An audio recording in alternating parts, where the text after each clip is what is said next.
Audio नहीं, voice voice केवल voice नहीं। प्रभु इस सामने दे दो ना। हाँ, इतना क्यों परेशान हो रहा? आगे प्रभु जी आगे।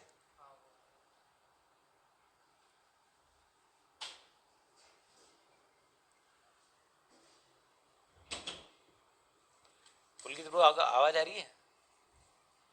पुलकित प्रभु आवाज आ रही है? हाँ,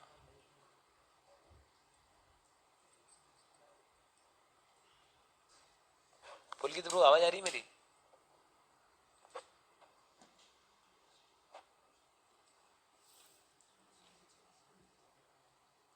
पुलकित प्रभु रिस्पॉन्स नहीं कर रहे कोई। ऐसे रिएक्शन कर दो, रिएक्शन दे दो।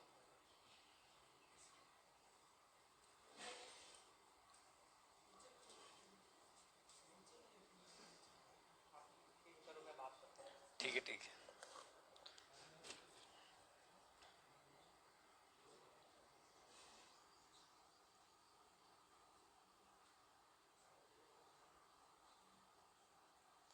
ये क्लियर दिख रहा है सबको?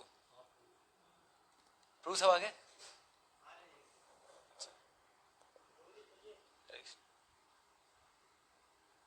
नहीं, अभिषेक प्रभु आप भी यार, आपको जब करना है तो कर लो। नहीं नहीं, मतलब ऐसे कि आपका कंपल्सरी, आपका कंपल्सन नहीं, मतलब बैठना, ऐसा कह रहा हूँ, आप जाओ। हो गया? विको और बाकी है? आप में से किसी दोस्त बाकी है कोई, किसी का नहीं है?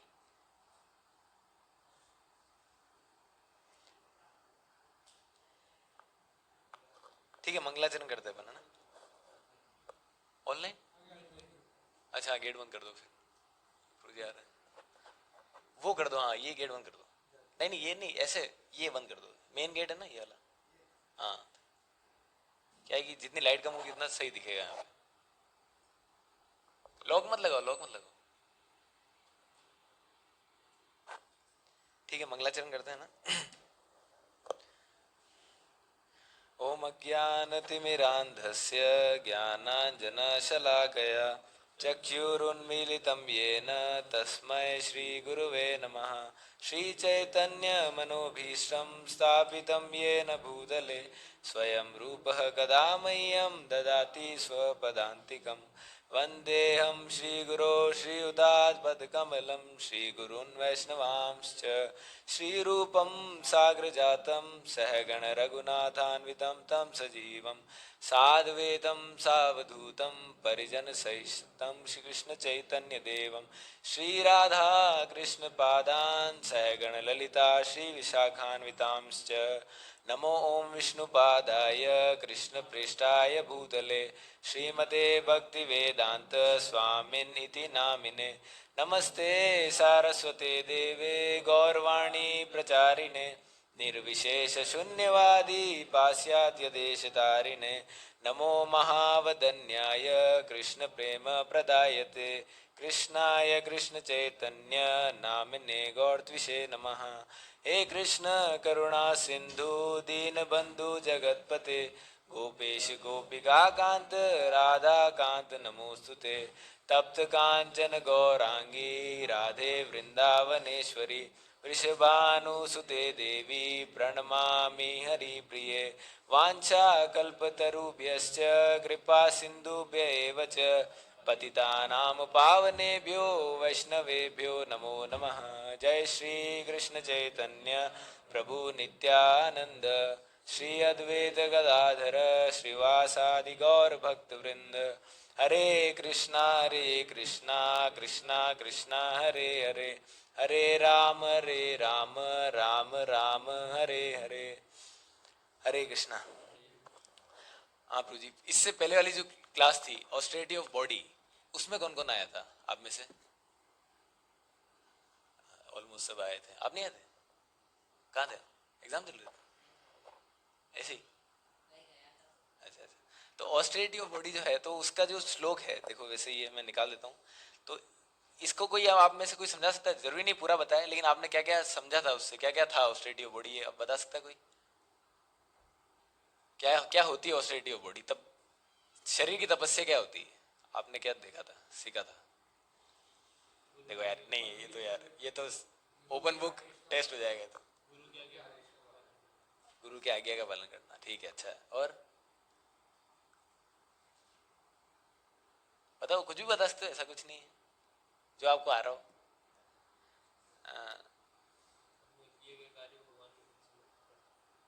हाँ ठीक है, लेकिन ये एग्जैक्ट डेफिनेशन नहीं है ना, मतलब जो ये मतलब भगवान ने काफी डेफिनेशन दी है, भगवान ने क्या होती है तपस्या शरीर। गुरु के वचनों में चलना ठीक है, सही है, लेकिन देखो शरीर, देखो वापस बताता हूँ, शॉर्ट में बताता हूँ। वैसे मेन आपने आज का है ऑस्टेरिटी ऑफ स्पीच, वाणी की जो है ना तपस्या, उसके बारे में है, लेकिन अपन ये शॉर्ट में देख लेते हैं।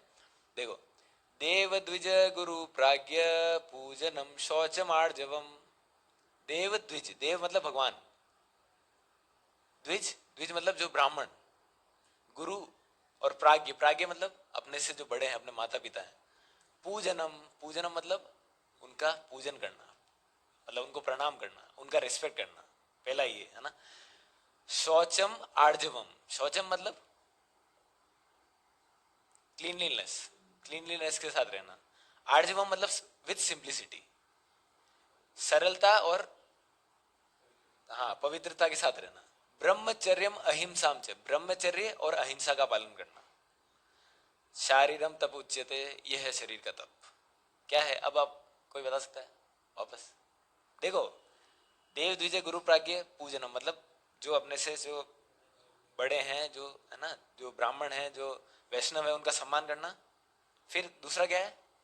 क्लीनलीनेस, शौचम मतलब ऐसे शरीर को पवित्रता पवित्रता रखनी, मतलब ऐसा नहीं कि नहाना नहीं 10 10 दिन तक, यार शाम को उठ के नहाना 4 बजे, ब्रह्म मुहूर्त में उठना है, ये शौचम में आता है।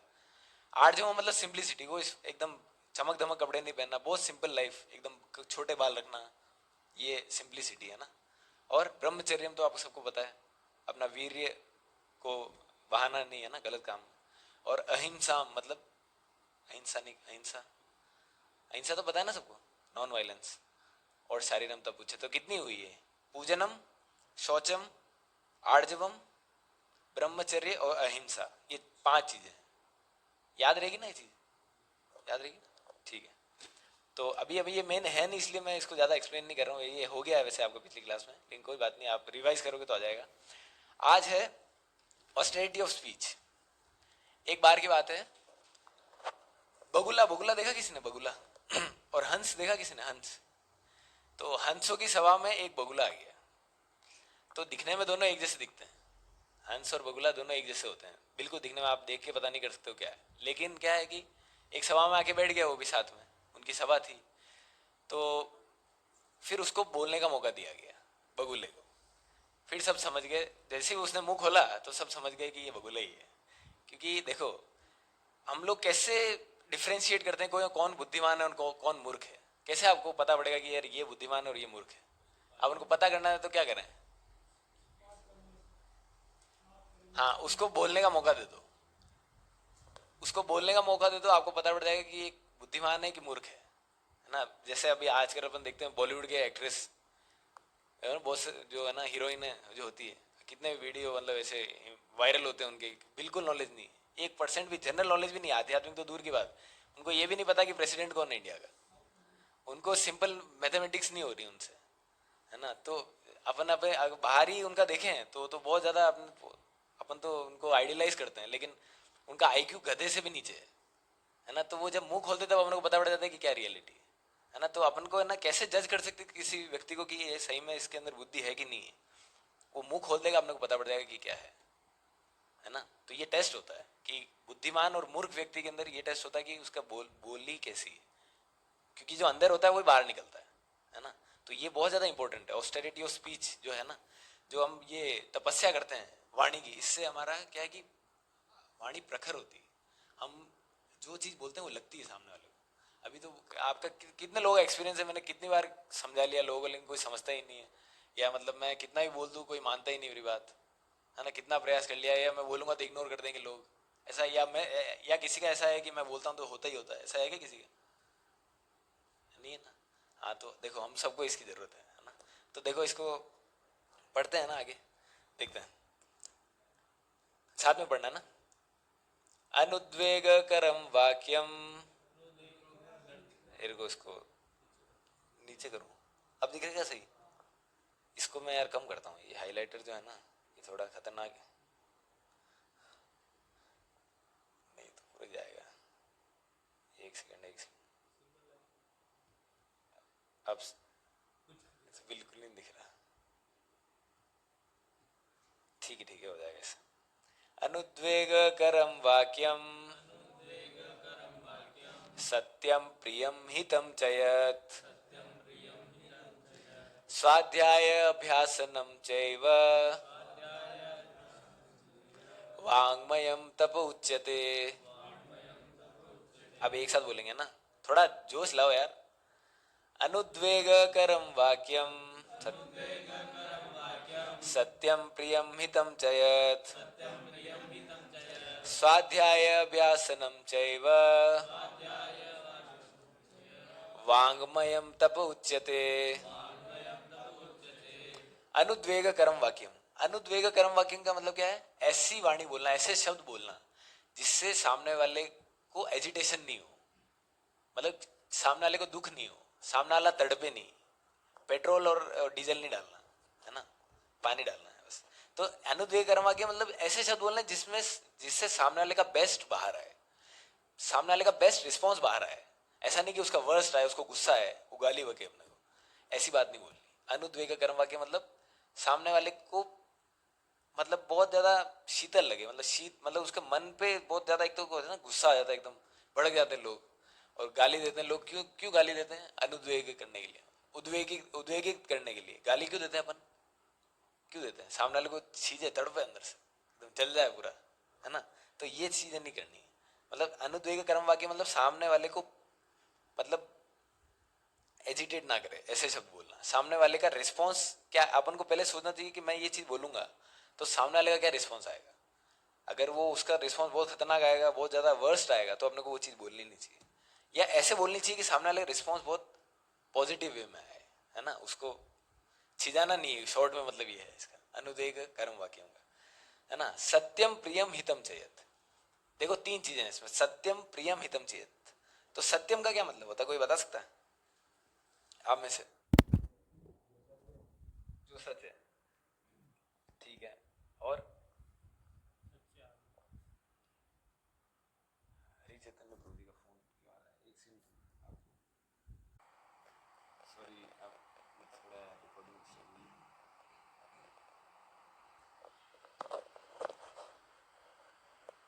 Sorry for disturbance. तो कहाँ पे थे अपन? सत्यम प्रियम हितम चयत, है ना। तो सत्यम प्रियम हितम चयत, सत्य बोलना, हमेशा सत्य बोलना। सत्य का डेफिनेशन क्या है? जो हमको लगता है सही वो सत्य है। जो जैसे इसके एक शॉर्ट स्टोरी से अपन समझते हैं। जैसे आप अगर रात का टाइम है, रात की 9-10 बज रही, कोई नहीं है, सुनसान एरिया है पूरा, आप एक जगह एक चौराहे पे खड़े हो, तो जी आप बाहर जा सकते हैं। तो आप अगर एक चौराहे पे खड़े हो और सामने से आपको गाय दौड़ती हुई आती दिखती है अपने अपने तरफ, और उसके पीछे कसाई दौड़ रहा है हाथ में वो लेके, क्या बोलता है वो, छुरा वो बहुत बड़ा, और लेके दौड़ता हुआ दिख रहा है आपको। और आपके राइट हाथ की तरफ गाय दौड़ गई, राइट वाली गली में गाय चली गई। कसाई आपके पास आता है और पूछता है कि गाय किस तरफ गई, तो क्या है, क्या बोलना चाहिए आपको, ये बताओ, क्या बोलोगे आप? नहीं बताओगे, ठीक है। और लेफ्ट की तरफ है। देखो ये शरीर की तपस्या नहीं है, हैं? सीधा गई, हाँ। तो लेकिन सत्य तो ये है राइट में गई, तो हाँ, जिससे किसी की हानि नहीं हो। ये देखो ये सही बोल रहे हैं। देखो सत्य ऐसा होना चाहिए जो प्रिय हो और हितम हो। जैसे अगर मैं बोल देता सच बोलने के लिए कि यार राइट में गई है, तो क्या होता, मेरे को अपराध लगता, और 3 गुना अपराध लगता। कैसे? एक तो गाय के प्रति अपराध लगता है, गौ माता के प्रति। दूसरा जो उसका जो मैंने उस वो काटेगा, उसको पाप लगेगा मेरी वजह से, उसका लगेगा। और मैं गाय को बचा नहीं पाया, उसका मेरे को लगेगा। 3 लगेंगे और ये वास्तव में है झूठ। क्योंकि ये सत्य की डेफिनेशन क्या है? सत्य वो है जो दूसरों के हित में हो और जो प्रिय हो। वो होता है सत्य वास्तव में। अगर तो अब मैं उसको क्या बोलूंगा, लेफ्ट में गई वो, तो इससे क्या होगा, तीनों का हित होगा। कैसे? गाय भी बच जाएगी और उसको भी कर्म नहीं लगेगा गौ हत्या का, और मैंने भी गौ रक्षा कर पाऊंगा। तो इसमें मेरा हित है। तो वास्तव में जो हमको झूठ लग रहा है, एक तरह से देखें तो हमारी आंखों से क्या झूठ बोला ना तुमने, लेफ्ट में गई, लेकिन वास्तव में यही सत्य है, यही परम सत्य है। ये एक छोटे शॉर्ट में इससे आप समझ सकते हो कि वास्तव में सत्य कैसे हो, अपन कैसे डिफाइन कर सकते हैं झूठ क्या है, सत्य क्या है ना? समझे कि समझा? तो अब अपन आगे देखते हैं। तो सत्यम प्रियम हितम चयत, और सत्य वही है जो प्रिय और हितकारी होगा। तो इसके लिए अंदर एक और स्टोरी आती है। युधिष्ठिर महाराज के बारे में कोई जानता है? आप जानते हो, सभी जानते हैं युधिष्ठिर महाराज के बारे में। तो उनका जो रथ था वो 2 इंच ऊपर चलता था, मतलब जमीन पे टच नहीं होता था उनका रथ, वो 2 इंच ऊपर चलता था। तो क्यों चलता था ऐसे? बिल्कुल सत्यवादी थे, कभी झूठ नहीं बोला वो धर्मराज थे। तो जब द्रोणाचार्य को मारने का प्लानिंग कर रहे थे ये लोग, जो भगवान प्लानिंग कर रहे थे, तो उनको मारने का एक ही तरीका था, मतलब उन्होंने बताया था, उन्होंने इंडिकेशन में भगवान को बताया था द्रोणाचार्य ने कि मैं कैसे मरूंगा। जब तक उनके हाथ में शस्त्र है वो कोई नहीं मार सकता उनको, लेकिन उन्होंने बताया था जैसे अगर मेरे शस्त्र छूट गए तो ही मुझे मारा जा सकता, बाकी और कोई नहीं मार सकता। कैसे? कोई भी नहीं मार सकता, कैसे भी नहीं मार सकता। तो आपके शस्त्र कैसे छोड़ोगे आप? मैं शस्त्र उसी कंडीशन में छोड़ूंगा जब मेरे जो बहुत प्रिय है, मतलब मुझे जो बहुत प्रिय है अश्वत्थामा, उसका अगर किसी ने वध कर दिया तो मेरे शस्त्र आज से छूटे, क्योंकि मैं बहुत ज्यादा उससे प्रेम करता हूँ, बहुत ज्यादा आसक्त हूँ। तो उसके विरह में मुझसे वो शस्त्र छूट जाएंगे।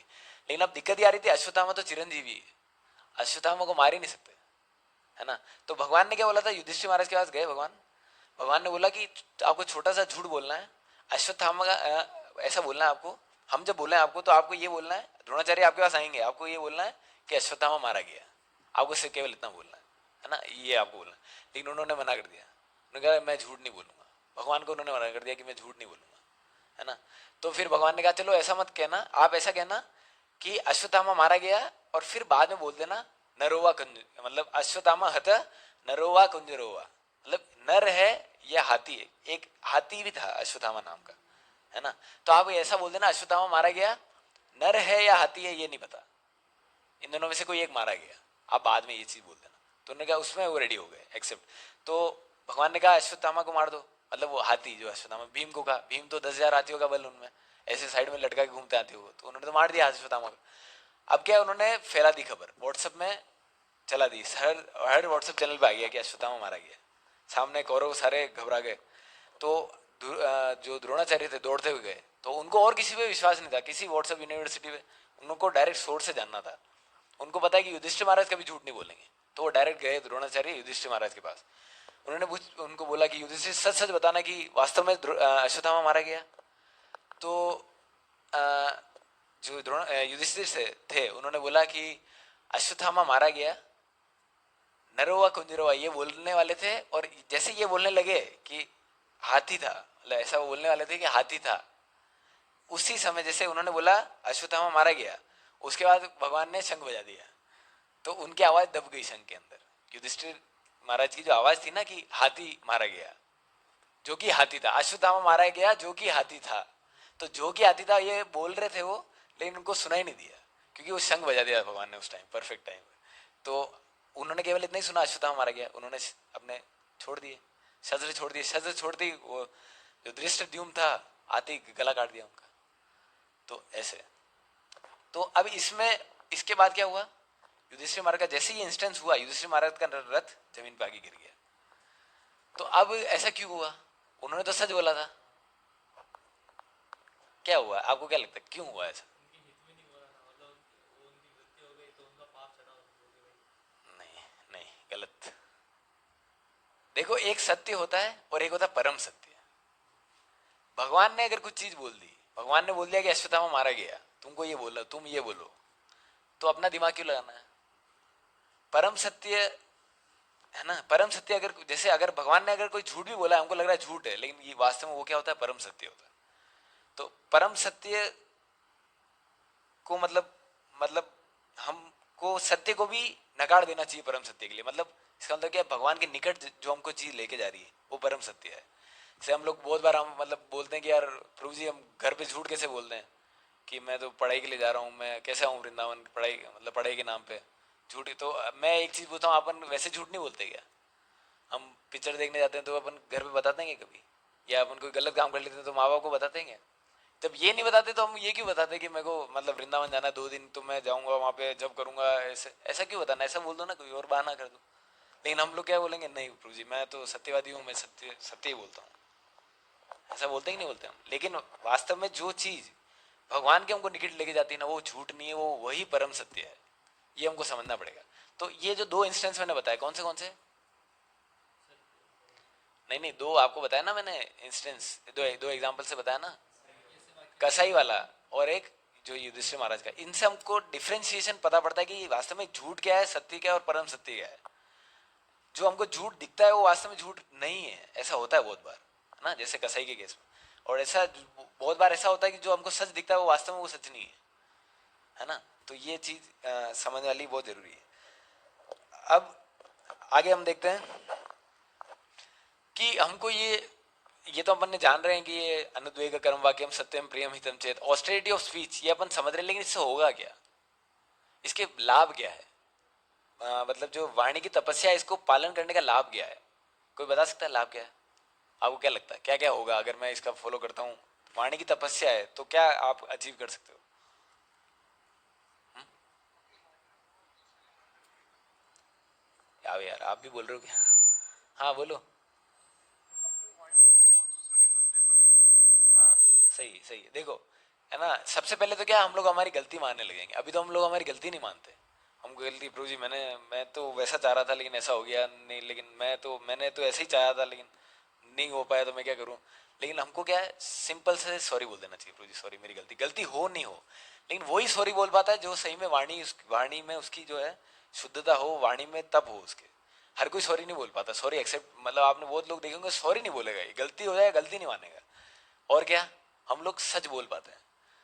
हम बहुत जने सच नहीं बोल पाते।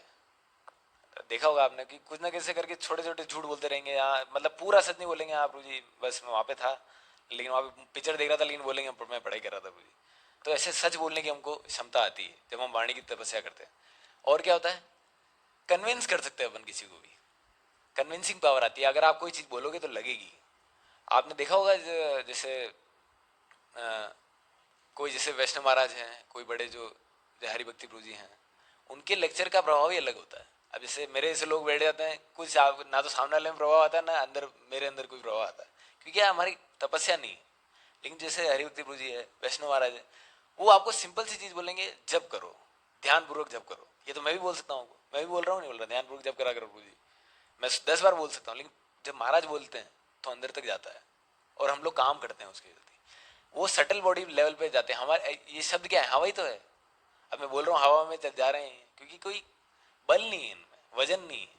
लेकिन जैसे ही कोई बड़े जो संत सन्यासी बोलते हैं, जैसे महाराज बोलते हैं, तो वही चीज सिंपल की से सिंपल चीज लगती है और हम लोग फिर प्रगति करते हैं। तो ये होता है क्या कि तपस्या का बल होता है ना। और क्या है, एक एबिलिटी भी होती, कम शब्दों में ज्यादा बोलना। बहुत सारे जन होते हैं जो एक्सप्लेन नहीं कर पाते। कि जैसे मैं आपसे पूछूं कि आपके जीवन में क्या चल रहा है, तो आप एक लाइन में बता सकते हो?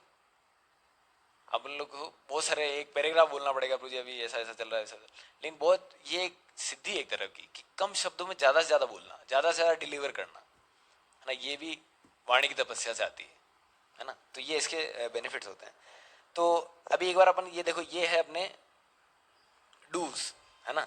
तो एक बार वापिस को रिवाइज कर लेते हैं। अनुद्वेग करम वाक्यम सत्यम प्रियम हितम चयत, है ना, सत्यम प्रियम हितम चयत। तो एक बार अनुद्वेगम कर्म वाक्यम क्या होता है, कोई बता सकता है? गाली नहीं देना, ठीक है। देखो सिंपल से ही ऐसे शब्द नहीं बोलना जिससे सामने वाले को तकलीफ हो। सिंपल ये अनुद्वेग कर्म वाक्यम, ऐसे शब्द नहीं बोलना, है ना। सत्यम प्रियम हितम चेत, इसका क्या मतलब है? ऐसा सच बोलना, ऐसा सच बोलना जो सामने वाले के लिए हितकारी हो और उसको प्रिय लगे। ऐसा नहीं कि मतलब स्ट्रेट फॉरवर्ड, ऐसे बहुत जने बोलते हैं ना, ऐसे बहुत जने होते हैं कहते हैं कि प्रभु जी मैं तो मतलब बिल्कुल स्ट्रेट फॉरवर्ड हूँ मैं, तो मेरे जो अंदर है वही मेरे बाहर है। अरे भाई तेरे अंदर कचरा है तो बाहर क्यों निकाल रहा है ना? ऐसा नहीं होना चाहिए कि हमारे जो मन के अंदर है वही बाहर है, ये तो बहुत गलत फिलोसफी है। ये हम लोग फिलोसफाई कर देते ना बहुत सारे लोग, कि जो मन के अंदर है वही बाहर है, मैं बिल्कुल प्योर हूँ। मैं तो बिल्कुल बोल देता हूँ प्रभु जी बस, मैं तो सीधा बोल देता हूँ भाई तेरे अंदर कचरा है तो बाहर क्यों निकाल रहा था। ऐसा नहीं होना चाहिए ना। अपने अगर अंदर गलत भावना भी आती है ना, तो भी हमको सामने अपने ये मन की तपस्या है, ये है ना। प्रभु जी आप अगर गेट बंद कर सकते हो क्या? हाँ, ये वास्तव में मन की तपस्या होती है। लेकिन हम लोग क्या करते हैं कि है ना, इसको फिलोसफाई कर देते हैं। फिलोसफाइज करके क्या कहते हैं कि जो अंदर है वही बाहर है। मन को कंट्रोल करना, मन चाहता है वैसा नहीं करना है हमको, मन थोड़े ना है हम। तो हमारे जो मन में आता है वो नहीं बोलना चाहिए, है ना। जो ये मुंहफट जो लोग होते हैं ना, कहते हैं मैं तो मुंहफट है, जो मुंह पे बोल देता है, ये बेवकूफ बहुत सबसे बड़े गधे हैं ये, है ना। तो हमको ऐसा नहीं कि जो मन में आ रहा है वो बोल दिया, हमको बहुत ज़्यादा फिल्टर लगाने चाहिए 3-4, कि ये सही में ये पहला फिल्टर लगाना चाहिए कि इनको कैसा लगेगा, अगर मैं इनकी जगह हूँ तो कैसा लगेगा। वैष्णव महाराज, अभी मैं 3 दिन पहले लेक्चर सुन रहा था महाराज का, तो महाराज कहते हैं कि केवल एक जिह्वा ही है ना, जिह्वा की वजह से हमारे सारे शत्रु हैं। अगर हमारी जिह्वा अगर हम सही से यूज करें ना, तो हमारा संसार में एक भी शत्रु नहीं रहेगा, सारे मित्र हो जाएंगे। और इसका एक शॉर्ट सोल्यूशन क्या है, जब भी हम कोई शब्द बोले ना, तो हमको ये सोचना चाहिए कि अगर मैं उसकी जगह हूं तो मेरे को कैसा लगता है ना। जैसे treat others the way you like to be treated, समझे। तो जैसे ही कोई भी बात है, अगर मेरे को किसी को अगर करेक्ट करना है, एक मेथड होता है। एक मेथड क्या होता है, अगर किसी को अपन को करेक्ट करना है ना, किसी को अगर अपन को समझाना है, तो एक मेथड होता है, आप याद रखना, सैंडविच मेथड बोलते हैं इसको। सैंडविच मेथड किसको पता है? आप बताओ। हाँ हाँ, देखो बुराई नहीं करना, देखो देखो बुराई का ना, हाँ असलियत बताना, लेकिन है ना उसके हित के लिए। जैसे इसके अंदर देखो, ये हितम जो है ना, ये बहुत इंपॉर्टेंट है।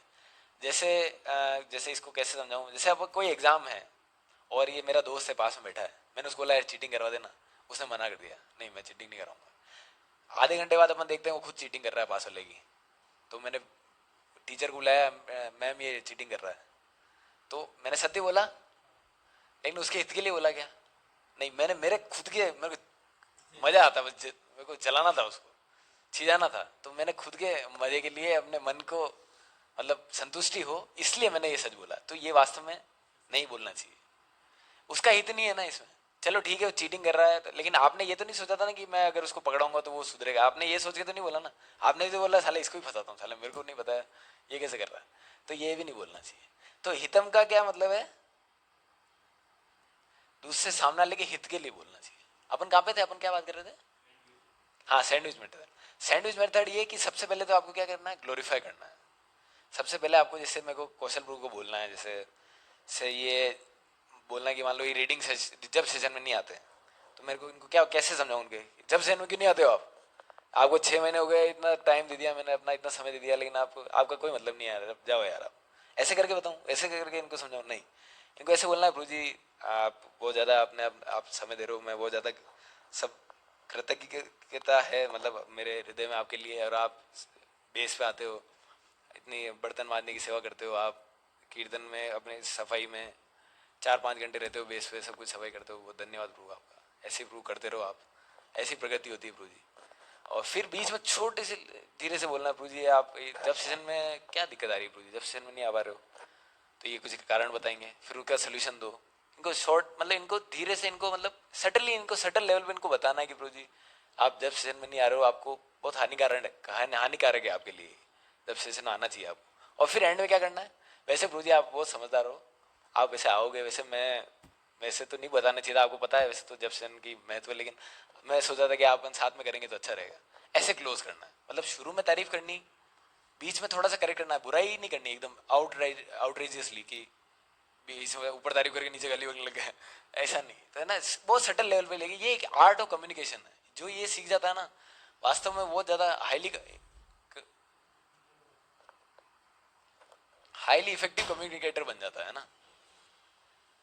तो तो हाँ, ये सैंडविच मेथड जो है, इसको हमको ध्यान रखना चाहिए। तो किसी कोई बताएगा क्या था ये, क्या है सैंडविच मेथड? ऊपर ब्रेड, नीचे मेन कंटेंट जो अपने को डिलीवर करना है, और वापस नीचे ब्रेड।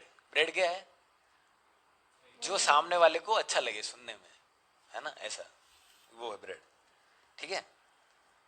तो सत्यम प्रियम हितम चेत, तो आप ये फर्स्ट तो समझ गए ना आप, इसका क्या मतलब है। अनुद्वेग कर्म वाक्यम सत्यम प्रियम हितम चेत। किसी को डाउट है इसमें, है ना, कोई डाउट नहीं है। तो अब ये है, अगली लाइन में हमको बताया कि ये होगा कैसे। आपने बोल तो दिया प्रभु जी अनुद्वेग कर्म वाक्यम सत्यम प्रियम हितम चेत, लेकिन मेरे तो मुंह से अंगारे ही निकलते हैं। मैं तो घर वालों के सामने भी मैं बोलता हूँ तो गुस्सा ही होता है सामने वाले, कभी मेरे से मतलब ऐसा नहीं कि मतलब मैं बोलूँ और सामने वाले मान जाएं या फिर मतलब अच्छे से रिस्पॉन्ड करें, क्योंकि मैं भी आग उगलता हूँ, सामने वाले भी आग उगलते हैं, है ना। तो ये वास्तविकता में अपन ये फॉलो कैसे करेंगे, तो इसके अगले लाइन में बताया भगवान ने, स्वाध्याय अभ्यासनम चैव वांगमयम तप उच्यते। वांगमयम तप उच्यते मतलब ये है वाणी की तपस्या। वांगमय मतलब क्या होता है, वाणी, वाणी से रिलेटेड जो होता है उसको वांगमय बोलते हैं। तो स्वाध्याय अभ्यासनम, स्वाध्याय, स्वाध्याय क्या होता है, स्वाध्याय किसका करना, स्वाध्याय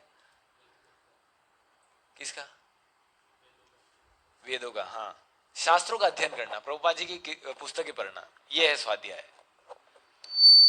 है ना। जब हम वेदों के मंत्रों को पढ़ते हैं तो हमें बल ये बाहर निकल गई क्या, लीव कर गया यार, ये क्या करूं मैं, इसमें रहूं या वो आ जाएंगे वापस, उस लिंक से वापस आ जाएंगे ना वैसे तो, ठीक है। तो इसका ऐसे रहने देता है। तो हमको क्या है, शास्त्रों का अध्ययन करना चाहिए। देखो रीडिंग की ये इंपॉर्टेंस है, जब हम शास्त्रों का अध्ययन करते हैं ना तो हमारी वाणी प्रकट होती है। जब हम भगवद गीता के श्लोक जब उच्चारण करते हैं ना, तो एक तो हमारी क्या, एक तो प्रोनाउंसिएशन एक तो क्लियर होता है हमको, मतलब कुल लगे आपकी मतलब विन विन सिचुएशन है। आप मतलब आप इंग्लिश भी अगर बोलना चाहते हो ना इफेक्टिवली, तो आप भगवद गीता के श्लोक पढ़ो, इससे आपकी क्या है, टंग की एक्सरसाइज होती है बहुत अच्छी। तो उसके भगवद गीता के श्लोक याद करो, उससे आपका वाणी का प्रभाव भी बढ़ेगा, आप कुछ बोलोगे सामने वाले को लगेगा, है ना। और क्या, अभ्यासनम, अभ्यास किसका है ये, अभ्यास, स्वाध्याय अभ्यासनम, अभ्यास किसका, पिक्चर देखने का, हाँ हाँ, जो मतलब स्वाध्याय, अभ्यासनम, अभ्यासनम में आचार्य बताते हैं अभ्यासनम मतलब जप, हमको जप जप करना चाहिए। हरि नाम जप से हमारे वाणी की प्रखरता होती है ना। तो हमको जप का बहुत महत्व है ना। तो जब हमको जितना जो व्यक्ति जप करता है ना, उसकी वाणी का बल उतना बढ़ता है ना। तो ये बहुत इंपॉर्टेंट। लेकिन जैसे हम लोग देखते हैं कि बहुत सारे असुर होते हैं, और असुरों के अंदर भी बहुत सारा मतलब वैसे वाणी का प्रभाव होता है। जैसे हिटलर था, हिटलर हिटलर ने बहुत लोगों को इन्फ्लुएंस किया था, उनकी वो नाजी जो फिलोसफी थी, कितने लोगों को इन्फ्लुएंस किया हिटलर ने। वैसे ही रावण, रावण ने भी बहुत जनों को इन्फ्लुएंस किया, क्योंकि इन लोगों ने तपस्या, इन्होंने तपस्या की, लेकिन क्या, नेगेटिव वे में। देखो तपस्या आप करोगे, लेकिन फिर आपके कैरेक्टर के हिसाब से आप उसको यूज करोगे। जैसे रावण जो थे, उन्होंने क्या नेगेटिव वे में यूज किया, कैसे, उसका क्या एग्जाम्पल आता है। जैसे जब वो युद्ध हो रहा था, जब भगवान आ गए थे लंका के अंदर, युद्ध चल रहा था, तो कुंभकर्ण के पास जाते रावण कि मेरी तरफ से भाई युद्ध कर तू यार। तो कुंभकर्ण क्या समझाते हैं कि अभी भगवान है, वो सरेंडर कर दो, सीता माता को उनको दे दो और बच जाओगे, समझाया था। लेकिन क्या रावण ने क्या किया, उनको कर दिया इन्फ्लुएंस, वो नहीं कर पाया, लेकिन रावण ने कर दिया। कि फिर वास्तव में एंड में क्या हुआ, कुंभकर्ण साथ रावण की तरफ से लड़ा और पूरी लंका को, लंका लड़ी कैसे, वाणी की प्रकटता थी, कह दिया तो करना ही है। हिरण्यकशिपु मतलब देवी देवता कांपते थे उनके आगे, कह दिया तो हवा में, मतलब मेरे को 20 डिग्री टेम्परेचर चाहिए, इसको 30 डिग्री चाहिए, तो मिलेगा, वायुदेव करेंगे, व्यवस्था करो कैसे भी। गंगा अभी आनी चाहिए मेरे घर के बाहर, मैं यहाँ पे स्नान करना होगा तो उधर आएगी। तो ये सारी चीजें तपस्या जाती है। तो तपस्या तो मतलब राक्षसों को भी पता है कि तपस्या का कितना महत्व है, और वो भी कर लेते हैं। लेकिन है ना, हमको ये पता होना चाहिए कि मतलब उसका यूज क्या करना, वो हमारे कैरेक्टर पे डिपेंड करता है ना। तो ये बहुत इंपॉर्टेंट है। आगे एक इंसिडेंट है, वो मैं बताना चाहता हूँ। जैसे एक मैनेजमेंट स्कूल था, जैसे IIM अहमदाबाद, वैसे बहुत सारे होते हैं ना। तो वहाँ पे एक ब्रह्मचारी थे इस्कॉन के, शायद राधेश्याम प्रभु थे या कोई थे, तो उनको बुलाया था एज ए गेस्ट स्पीकर। तो एक नॉर्मल जो है ना स्टूडेंट, स्टूडेंट ने हाथ खड़ा करके उनको बोला कि अ, आपसे हम लोग क्यों सीखे मैनेजमेंट, आप तो ना तो मतलब आप ना तो कॉर्पोरेट वर्ल्ड के अंदर हो, ना आप कोई मैनेजमेंट कर रहे हो एक्टिवली, तो आपसे हमको क्या जरूरत है मैनेजमेंट सीखने की? तो उन्होंने बहुत सुंदर उत्तर दिया। उन्होंने बोला कि अभी करंटली इस्कॉन में लाखों डिवोटीज हैं अभी, और हजारों ब्रह्मचारी हैं हमारे मंदिरों के अंदर। हम लोग किसी को 1 रुपया भी नहीं देते, पूरे दिन वो काम करते हैं। आप तो यहाँ पे अगर उनकी अगर संडे को भी एक दिन ऑफ करा के देख लो आपकी कंपनी के अंदर, तो अगले दिन से सब बाहर निकल जाएंगे आपकी कंपनी के। लेकिन इस्कॉन के अंदर आप देख लो कि 1 रुपया तो हम देते नहीं किसी को, और बिल्कुल भी कोई हॉलीडेज नहीं है। मंदिर में रहना और 24 घंटे सेवा भी करने के लिए तैयार है हमारे वक्त। तो ये कैसे होता है? आप करके बताओ ऐसा। आप तो अगर संडे का भी ऑफ अगर ना दो तो आपके 1 मिनट में लगेगा सब कंपनी छोड़ देंगे। 500-200 रुपये कम कर दो आप सैलरी में से, सब छोड़ के चले जाएंगे। लेकिन हम लोग एक सैलरी भी 1 रुपया भी नहीं देते हैं, और पूरे दिन अगर वो काम करें तो भी वो नहीं थकते। इतने हमारे इंथुजियाज्म है जो भक्तों के अंदर। तो ये क्या है? ये वास्तव में ये मैनेजमेंट है असली। तो ये होती है वाणी की प्रखरता, ये प्रभुपाद जी की प्रखरता है। ये ऐसे तो बहुत सारे संत गए, आपको पता होगा ऐसे कितने संत गए, ये विवेकानंद और ऐसे बहुत सारे संत पहले भी बहुत गए थे आपने वैदिक नॉलेज को लेके बाहर। लेकिन क्या हुआ? वो उनकी उनकी बातों को अप्रिशिएट किया लोगों ने, लेकिन कोई फॉलो नहीं करवा पाया। लेकिन प्रभुपाद जी गए ना, तो उनको कल्चर दे के आए, है ना। उनको साड़ी पहनना, उनको धोती पहना के आए वापस, उनको शिखा निकलवा के आए। बहुत सारे लोगों ने बोला था प्रभुपाद जी को, जब वो इनिशियली थे ना अमेरिका में, बोला था कि स्वामी जी आप ऐसा करो कि या तो पूरा हेड शेव कर लो, या फिर आप बड़े बड़े बाल रखो, और आप ये धोती कुर्ता मत पहनो, यहाँ पे नहीं चलता है, कोट पैंट पहन लो। इनके जैसा रहोगे तो आपकी बात सुनेंगे, ऐसा बोला था। लेकिन प्रभुपाद जी ने कहा, क्या कहा कि मैं यहाँ पे इनसे कुछ लेने नहीं आया हूँ, कि मैं यहाँ पे इनको अपनी मेरी संस्कृति देने आया हूँ। मैं भारतीय संस्कृति, वैदिक संस्कृति का प्रचार करने के लिए आया हूँ यहाँ पे, इनसे कुछ लेने नहीं आया हूँ। तो उन्होंने शिखा भी रखी, सब कुछ किया, और वास्तव में उनका जो कन्विक्शन था वही हम देखते हैं कि आज पूरा इस्कॉन, बाहर विदेशी जो हैं सब साड़ी और धोती कुर्ता और शिखा, इतनी तो मेरी मेरी तो इतनी है वो इतनी बड़ी बड़ी शिखा रहती है उनकी, बिल्कुल। तो ये वास्तव में प्रभुपाद जी का कन्विक्शन था, है ना। प्रभुपाद जी के शब्द थे। प्रभुपाद जी जो बोल देते थे एक बार उनके शिष्य, मतलब लाइफ एट डेथ वाला सिचुएशन, मतलब प्रभुपाद जी ने कह दिया, प्रभुपाद जी अगर कह दिया कि आप यू गो कमिट सुसाइड, मतलब गो किल योर सेल्फ, वैसा अगर कहा नहीं, कभी कह भी देते तो उनके शिष्य इतने रेडी थे कि अभी अभी मार देंगे अपने आप। इतने ज्यादा कैसे था ये प्रभुपाद जी का तपस्या थी वाणी की। प्रभुपाद जी जो बोल देते थे वो हो जाता था ऐसा। एक बार प्रभुपाद जी ने मुंबई जो मंदिर था ना, जब वो कंस्ट्रक्शन में था तो उसमें बहुत सारे लफड़े थे लैंड के अंदर। एक बुक है आपको पता हो तो, आई विल बिल्ड योर, नहीं I will build your temple नहीं, इस्कॉन जू जो है ना उसके ऊपर एक बुक है। आप, मैं अगर मेरे को नाम याद नहीं आ रहा, आप देखना हो उसको, उसके अंदर पूरी स्टोरी लिखी हुई कैसे मंदिर बना। तो उसके अंदर क्या लैंड माफिया जो है ना उनका चक्कर था अभी। तो उसमें क्या हुआ था कि एक व्यक्ति था, मेरे को नाम याद नहीं आ रहा, तो वो क्या बहुत दिक्कत दे रहा था, बार बार भक्तों को आके मारना, या ऐसे मतलब ऐसे गुंडे भेज देता था ऐसे, है ना।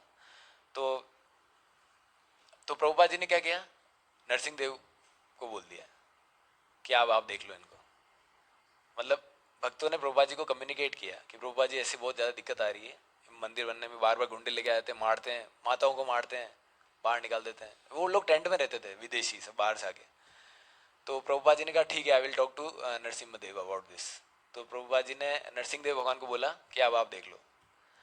अगले दिन वो जो था ना मेन आदमी, उसको हार्ट अटैक आया, मर गया।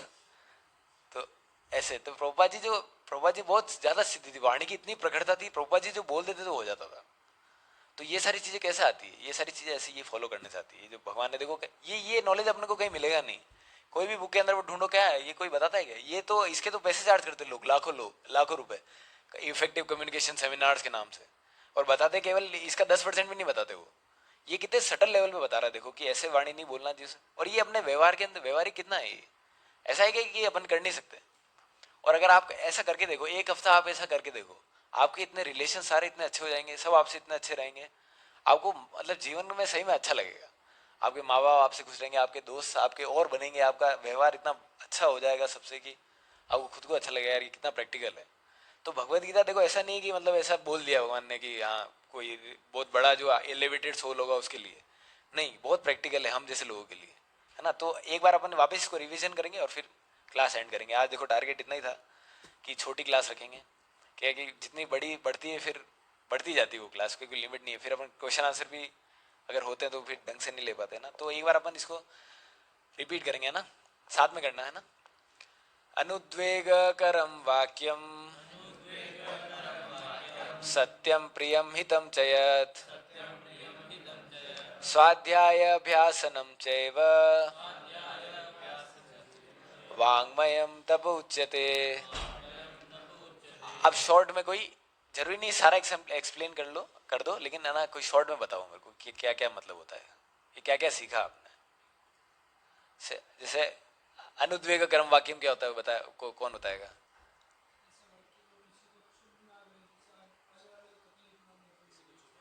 किसी को चुभे नहीं, हाँ किसी को एजिटेट नहीं करे, है ना, ऐसे शब्द बोलना। और सत्यम प्रियम हितम चेत, इसको हटा देता हूँ मैं, वरना यही इसको देख के बोलोगे आप लोग। सत्यम प्रियम हितम चेत का क्या मतलब।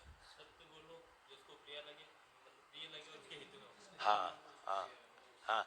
देखो, झूठ बोल के बचना मतलब ऐसे सच बोल के डांट खाना झूठ बोल के बचने से 1000 गुना अच्छा है। क्यों? क्योंकि झूठ बोलने से क्या होगा, एक तो अपनी वाणी की जो तपस्या है वो नष्ट हो जाएगी, और दूसरा क्या, अपना मन भी खराब होता है। झूठ बोलने से आपने देखा होगा ना कि तो मन खराब होता है ना, भले अपन झूठ बोलते थे एक बार, लेकिन अंदर अंदर अपन को लगता नहीं यार मैंने क्यों झूठ बोला। और दिक्कत ये होती है झूठ बोलने के बाद फिर अपने को और झूठ बोलना पड़ता है उसको, और उसको बचने के लिए, उसको छुपाने के लिए, ऐसे 1000 झूठ हो जाते हैं। और फिर क्या होता है, ऐसे करते करते क्या होता है, फिर अपनी पर्सनैलिटी बन जाती है। छोटे छोटे झूठ बोल बोल के क्या पर्सनैलिटी उनकी, यार वो तो बहुत झूठ बोलता है यार।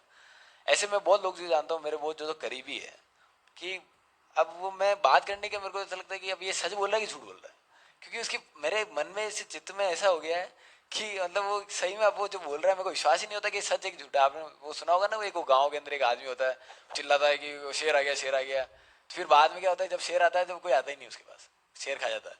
तो वास्तव में ऐसे ही होता है कि हम लोग क्या है कि छोटे छोटे झूठ हमको लगता है इससे क्या ही होगा, मैं तो बोल देता हूँ इसमें क्या है, किसको पता पड़ रहा है। लेकिन वास्तव में क्या है कि हमारी धीरे धीरे की क्या पर्सनैलिटी बन जाती है झूठ बोलना।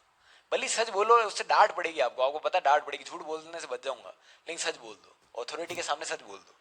उससे क्या होगा, एक तो दोनों बातें हैं, आपकी वाणी भी प्रखर होगी, आपकी वाणी की वैल्यू होगी कि यार प्रभु जी बोलते हैं तो सच बोलते हैं, जो भी बोलते हैं वो करते हैं। ऐसा नहीं कि बोल दिया यार वाह ठीक है छोड़ दिया, ऐसे तो हमारी क्या है कि एक कैरेक्टर भी होता है एक, इससे बहुत फर्क पड़ता है। इसको ध्यान देना आप कभी, है ना, आप है ना, आप एक बार नोट करना, आप हर एक दिन में कितने झूठ बोलते हो और कितने सच बोलते हो, आपको पता पड़ जाएगा। एक हफ्ते का आप है ना ये टास्क लेके चलना, आपको कितने झूठ बोलते हो कितने सच, भले छोटे से छोटा झूठ हो।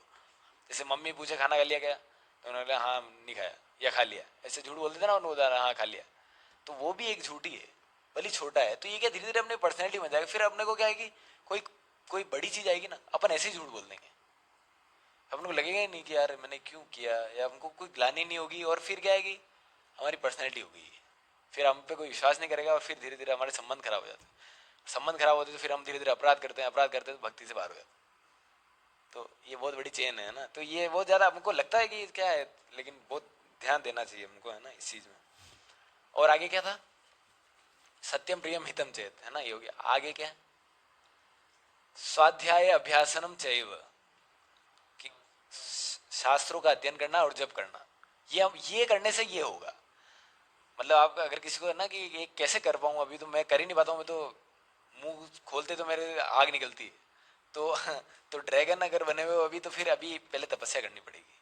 तपस्या ये है कि शास्त्रों का अध्ययन करो डेली, कम से कम 30 मिनट जो है प्रभुपा जी की ग्रंथों का और पुस्तकों का अध्ययन करो। मैंने अभी 20-25 दिन पहले शुरू किया लीलामृत, प्रभुपाद लीलामृत, काफ़ी इंटरेस्टिंग है, आप अगर पढ़ोगे तो बहुत अच्छा लगेगा आपको। हिंदी में भी पढ़ सकते हो, इंग्लिश में भी पढ़ सकते हो, जैसा आपको अच्छा लगे, काफ़ी अच्छा है, आप वो पढ़ सकते हो ना। और जब करना है ना, जब करना और ध्यानपूर्वक जब करना, तो ये हमारा, ये करने से ये होगा, है ना। अपन आर्टिफिशियली ये ट्राई करने का ट्राई करोगे ना, तो एक दिन होगा 2 दिन होगा, उसके बाद नहीं होगा। लेकिन आपको क्या करना है, आपको ये ना ये सेकंड स्टेटमेंट पे ध्यान रखना है, स्वाध्याय अभ्यासनम चैव। स्वाध्याय और अभ्यास ये करने से उपराला ऑटोमेटिकली हो जाएगा, लेकिन थोड़ा सा अपने को कॉन्शियस एफर्ट डालना पड़ेगा कि मैं थोड़ा अंगारे नहीं निकालूं मुंह से, है ना, क्योंकि हमारा अभ्यास बहुत ज़्यादा स्ट्रांग है ना, बहुत पुराना अभ्यास है। तो समझ में आया है सबको, या अभी इसमें कुछ, इसके अंदर श्लोक के अंदर कुछ है आपको, नहीं है ना। तो इसके अगली क्लास में तो देखो, अगला क्लास प्रयास करेंगे कि त्रिभंगा नई जी दें, क्योंकि पता है आपको मैं दे रहा हूँ, कैसा दे रहा हूँ मैं तो इसलिए है ना, प्रयास करेंगे त्रिभंगा नई जी दे क्लास, और अपन भगवद गीता को कंटिन्यू करेंगे, है ना, चैप्टर 1 से शुरू करेंगे। इंट्रोडक्शन चल रहा था शायद अपना, है ना, भगवद गीता में, आप नहीं थे, इंट्रोडक्शन चल रहा था ना भगवद गीता। हाँ तो चैप्टर 1 से अपन शुरू करेंगे। प्रभु जी लेंगे कल अगली क्लास, तो आप सब प्रयास करना आने का है ना। और वैसे तो आना ही है, प्रभु जी को कोई बात करनी है सबसे। काफ़ी समय हो गया, प्रभु जी ने बात भी नहीं करी ना, पिछली बार थोड़ा ना बात करी थी। ठीक है, प्रभु जी का अपन अगली बार कराएंगे प्रभु जी से। ठीक है, तो अब किसी के कोई प्रश्न है तो आप पूछ सकते हैं, इससे रिलेटेड या अनरिलेटेड, कोई दिक्कत नहीं। प्रभु जी आप यार क्यों करते हो यार मेरे साथ। तो आप में से किसी को कोई भी प्रश्न हो तो पूछ सकते हो, कोई प्रैक्टिकल है तो सब। हाँ नहीं है,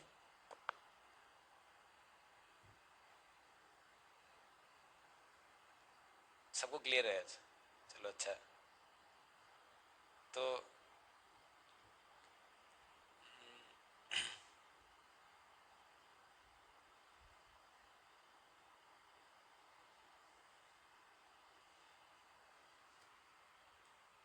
कोई प्रश्न नहीं है किसी को भी, इससे रिलेटेड और अनरिलेटेड कोई भी चलेगा, कुछ कोई भी नहीं है ना। ठीक है चलो, कोई इसको एंड करते हैं ना। जगदुरु श्रील प्रभुपाद की जय, समस्त गौर भक्तवृंद की जय, निताई गौर प्रेमानंदे हरि हरि बोल।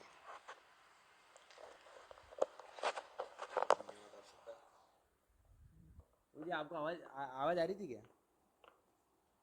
हाँ बाबू जी आ रही थी। हाँ हाँ। आपका कोई प्रश्न तो नहीं था? नहीं नहीं चलो ठीक है प्रभु, धन्यवाद। आप प्रसाद लेने के लिए आ रहे हो क्या? नहीं नहीं, अभी तो नहीं हो पाएगा पॉसिबल। ठीक है प्रभु, ठीक है, चलो है ना? फिर बात करता हूँ मैं ना। अरे ठीक है, कीर्तन के लिए बुला सकते हो।